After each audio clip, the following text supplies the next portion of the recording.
बाबू जगजीवन राम की धरती। ये धरती है क्रांति की जननी। परम पूजनीय बाबा साहब अंबेडकर ने वोट का अधिकार दिया है, और वो वोट का अधिकार बिकने के लिए नहीं दिया है। किस लिए दिया है वोट का अधिकार? गुलामी से मुक्ति के लिए। समझ रहे? लोकतंत्र बना इसलिए क्योंकि पहले राजतंत्र था कि राजा का बेटा ही राजा बनेगा, गरीब का बच्चा राजा नहीं बनेगा।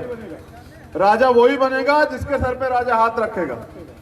तो लोकतंत्र बना इसलिए कि एक मजदूर का बच्चा, एक किसान का बच्चा, एक गरीब का बच्चा, एक महिला जिसको अबला कहा जाता है, उन तमाम लोगों को राजनीतिक शक्ति देने के लिए, और वो इसलिए कि वो रुपए पैसे वाले ना बने, वो अपने लोगों की सेवा करें, इसलिए लोकतंत्र बना।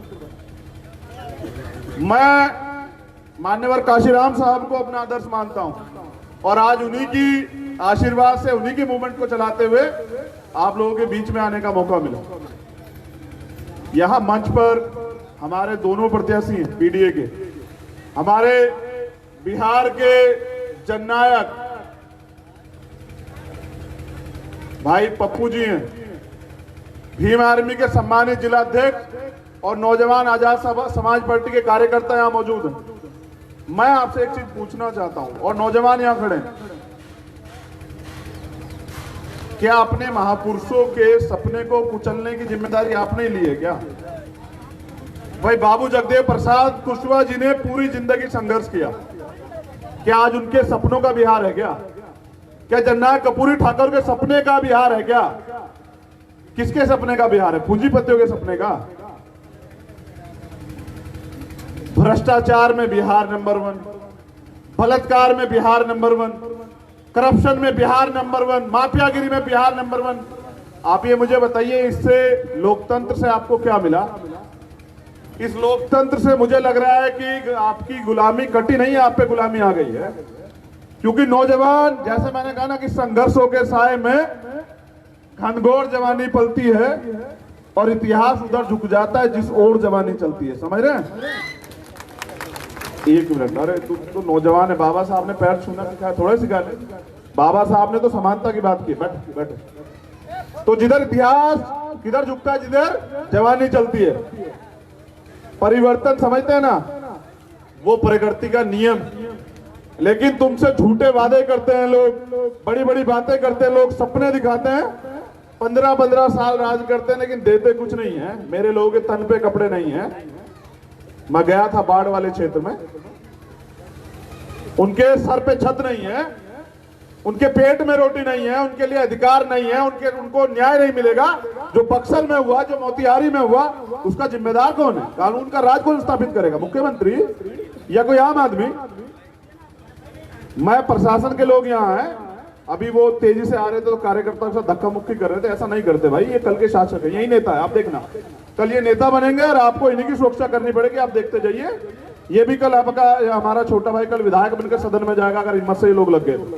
इनको सम्मान दीजिए, ये सम्मान के लिए। जनता मालिक होती है लोकतंत्र में, समझ रहे हैं? मौका है आप लोगों के पास, आपको तय करना है।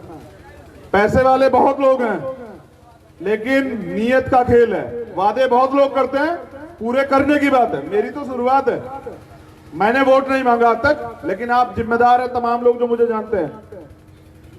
कश्मीर से लेकर कन्याकुमारी, अगर कहीं कोई अत्याचार होता है किसी मजलूम पे, आपको भीम आर्मी के बाद सुनाई देती है नहीं देती है? हाथ उठा के बताओ।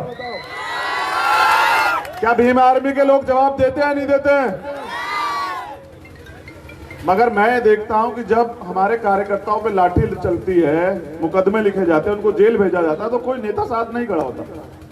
मैंने 100 तरह के अपमान सहे अपनों से, 100 तरह की आरोप सहे, लेकिन मैंने तय किया कि अपने महापुरुषों के सपने को पूरा किए बगैर मैं मरूंगा नहीं। तो मेरी जान, मेरे सपने तो आप लोगों तक सीमित हैं, क्योंकि इस लड़ाई जो है आपकी है। और इस आपकी लड़ाई को मैंने यहाँ, क्योंकि जब मैंने दिल्ली में देखा, बहुत गौर से सुनना, क्योंकि सबसे ज्यादा मजदूर जो हैं वो बिहार से जाते हैं वहां। और जब कोरोना का समय स्टार्ट हुआ ना, तकलीफ में, चप्पल नहीं पैरों पे, पेट में रोटी नहीं, बच्चे के लिए पानी नहीं, कुछ नहीं, अगर है तो अपमान, तिरस्कार, लाठी। मैंने देखा कि ये मेरा भाई जो है ना लड़ रहा, उनके लिए रोटी की प्रबंध कर रहा। मैंने बाढ़ में देखा जहां कोई नहीं जा रहा था, ये जा रहा था। तो मैंने पूंजीपतियों से समझौता नहीं किया, मैंने उससे समझौता किया जिसका दर्द मेरे जैसा, बिल्कुल, जो बिहार में बदलाव चाहता है। और मैं आपसे चाहता हूं कि आप बिहार में मेरे भाई को मौका देंगे नहीं? दोनों हाथ उठा के बताइए। अगर आप मौका देंगे तो मैं विश्वास दिलाता हूं कि जो शपथ पत्र इन्होंने दिया वो पूरा होगा, क्योंकि हमें बिहार को देश पूरी दुनिया में चमकाना है। समय बहुत कम है। आप सब लोगों का आभार, धन्यवाद। मेरे बाद जो है आगे की कड़ी को हमारे बिहार के जननायक भाई पप्पू जी आगे बढ़ाएंगे, आप इनको जरूर सुने। मैं सम्मानित हमारे ईश्वर तुल देवतुल बुजुर्ग सभी गार्जियन, क्रांतिवीर, कर्मवीर, छात्र विभाग साथियों, मैं सबका नाम नहीं ले पाऊंगा। पत्रकार बंधु, आदरणीय हमारे नेता और उम्मीद चंद्रशेखर आजाद जी, और दोनों हमारे जानदार और शानदार प्रत्याशी, सभी सम्मानित जनप्रतिनिधि महोदय, मुखिया जी, प्रमुख समिति जी, युवा शक्ति अध्यक्ष जी, जिलाध्यक्ष जी, अन्य सभी साथियों, मैं 2-3 बात कहना चाहूँगा। हर घटना में अरवल, आज से नहीं, मैं 84-86 से अरवल आ रहा हूँ। जब भी कोई नरसंहार हुआ सबसे पहले पप्पू यादव अरवल आया।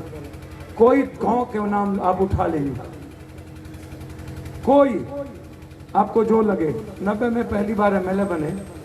90 के बाद जितने जुल्म हुए अरवल में, चाहे बच्चा डूबा हो, चाहे कहीं मार दिया गया हो, चाहे बच्ची के साथ बलात्कार हुआ हो, चाहे कहीं 4 आदमी को मार दिए गए हों, कभी आज तक जिनको आप वोट देते रहे, चाहे वो नीतीश कुमार हो, लालू यादव, जो गरीब हो, जो कमजोर हो, आप जब पूरा देश डर रहा था, 800 सांसद घर में थे, जब प्रधानमंत्री घर में थे, मुख्यमंत्री घर में थे, तो आपसे मैं इतना कहूँगा, अकेला इंसान पप्पू यादव इस देश में 70 लाख लोगों से अकेला मिल रहा था। जब सबको पॉजिटिव का डर था, सर बैठिए प्लीज, जब सबको पॉजिटिव डर था, जब सब को लग रहा था मैं मर जाऊंगा, बाप बेटे से डर रहा था, और उस वक्त पप्पू यादव क्या कर रहा था? एक एक घर में जाकर के राशन पहुंचा रहा था, एक एक हाथ में हजारों हजार रुपया। कोई ऐसा आदमी हिंदुस्तान का कोई मजदूर आपको कह सकता है जिसके घर में इस कोरोना वायरस में पप्पू यादव के पैसे मदद ना पहुंचे, जो बाहर में मार खा रहे हो? 16 करोड़ रुपया हर मजदूरों के अकाउंट में ट्रांसफर किया, अकेला। ये जिम्मेदारी मेरी नहीं थी, ये जिम्मेदारी नीतीश और नरेंद्र मोदी की थी। जब बच्चे पर जुल्म कर रहे थे, ये लोग नहीं आने दे रहे थे कोटा पे, तो 7 अप्रैल को हमने 40 बस लगाए। जब नीतीश ने मना कर दिया तो फिर 7 ट्रेन हमने भेजा। नीतीश कुमार को पैसा नहीं था, सिर्फ पप्पू यादव क्यों भेजे बंगलोर ट्रेन? पप्पू यादव क्यों भेजा कोटा ट्रेन? क्या ये मेरी जिम्मेदारी थी? क्या नीतीश कुमार की जिम्मेदारी नहीं थी? 32 लाख लोगों को पप्पू यादव अकेला बिहार लाया, और जब हम लाए तो इन्होंने कहा क्वारंटाइन, 8,400 करोड़ रुपया इसने क्वारंटाइन में लूट लिया। बाद में इन लोगों ने कहा कि हम स्किल दे करके हम खाना देंगे, लेकिन इन्होंने एक खाना नहीं दिया। सब मजदूर आज बाहर चले गए। आप क्यों नहीं पूछते हो नीतीश कुमार से? पटना में बाढ़ आया, 15 लाख लोगों को 19 दिनों तक पूरे शरीर में इंफेक्शन हो गया। डॉक्टर ने कहा कि आप मर जाओगे 3 दिन के बाद। हम नहीं सुने। 9 दिनों तक सुशील मोदी हाफ पैंट पहन करके भाग गया, उसके घर में खाना पहुंचाते रहे, लेकिन हम पटना छोड़ के नहीं गए। क्या वहां पर कोई नेता नहीं था? नीतीश जी नहीं थे? क्या वहां विपक्ष नहीं था? क्या निकले वो? मुजफ्फरपुर में चिमकी बुखार में 300 लोग मर गए। मैं जानना चाहता हूँ, क्या वो 300 लोग को अकेला पप्पू यादव लड़ाई लड़ा? हमने 30 साल बनाम 3 साल, आपको कोई लड़ाई आप उठा के देख लीजिए, शेल्टर हाउस की लड़ाई, एनआरसी की लड़ाई, कोई देश में नहीं लड़ा। जहां पर बलात्कार हुए सबसे पहले पप्पू यादव। भारत के किसी कोने में, कश्मीर से कन्याकुमारी, हर आदमी की सेवा पप्पू यादव। सिंगल इंसान जो पप्पू यादव के दरवाजे से लौट के गया हो। मैं चाहता क्या हूं? आप इनसे पूछो ना, नीतीश कुमार से। आप सिर्फ इतना पूछो नीतीश जी से आप आए थे जंगल राज पे, जनता ने ठीक है उनको नकार दिया। एनआरसी की रिपोर्ट है, आप दुनिया का सबसे ज्यादा बलात्कार बिहार में, सबसे ज्यादा अपराध बिहार में, सबसे ज्यादा अपराधी माफिया बिहार में। आप पूछो नहीं से क्या हुआ। आज 20 साल 15 साल के बाद सबसे ज्यादा राक्षस राज, भ्रष्टाचार पर सबसे ज्यादा नीतीश कुमार दूसरे बार आए। हम आपसे पूछना चाहते हैं नीतीश जी, आज कोई आदमी है जो बगैर पैसा दिए काम कर सकता है? आज हम नहीं कह रहे हैं, ये नीति आयोग की रिपोर्ट है, दुनिया का सबसे ज्यादा भ्रष्ट सरकार नीतीश कुमार की सरकार है, दुनिया का सबसे ज्यादा भ्रष्ट सरकार। आप हमको बताइए, तीसरे बार ये आए डीएनए पर, आरक्षण पर, बैकवर्ड फॉरवर्ड पर, अखलाक पर। क्या हुआ डीएनए का? क्या हुआ अखलाक का? क्या हुआ पटना का पेरिस का डब्बा बना दिए अकेला पप्पू यादव? क्या हुआ स्कूल का? जिंदगी समाप्त कर दी आपने। क्या हुआ हेल्थ का? ना अल्ट्रासाउंड, ना सीटी स्कैन, ना एमआरआई, ना टेक्नीशियन, ना लैब, ना 74% डॉक्टर, ना कोई नर्स, ना कोई चपरासी। नीतीश जी, आपको एक चीज बता दो, प्लेन उड़ने की व्यवस्था हो गई, मैं आशीर्वाद लेने आया हूं। हाथ उठा के आप बोलिए, क्या मैं इनको आशीर्वाद दूं? आशीर्वाद दूं? माला का आशीर्वाद देना। हम पप्पू यादव पर यदि भरोसा हो, मेरा प्रतिज्ञा पत्र पढ़ लेना। मैंने हाई कोर्ट में एफिडेविट दे के लाया हूं। यदि 3 साल में दुनिया का नंबर 1 बिहार नहीं बनाया तो दोबारा मैं राजनीति नहीं करूंगा इस बिहार में, मैं आपको वचन देता हूं। पप्पू यादव जिंदाबाद। सिर्फ 3 साल। पप्पू यादव जिंदाबाद। चंद्रशेखर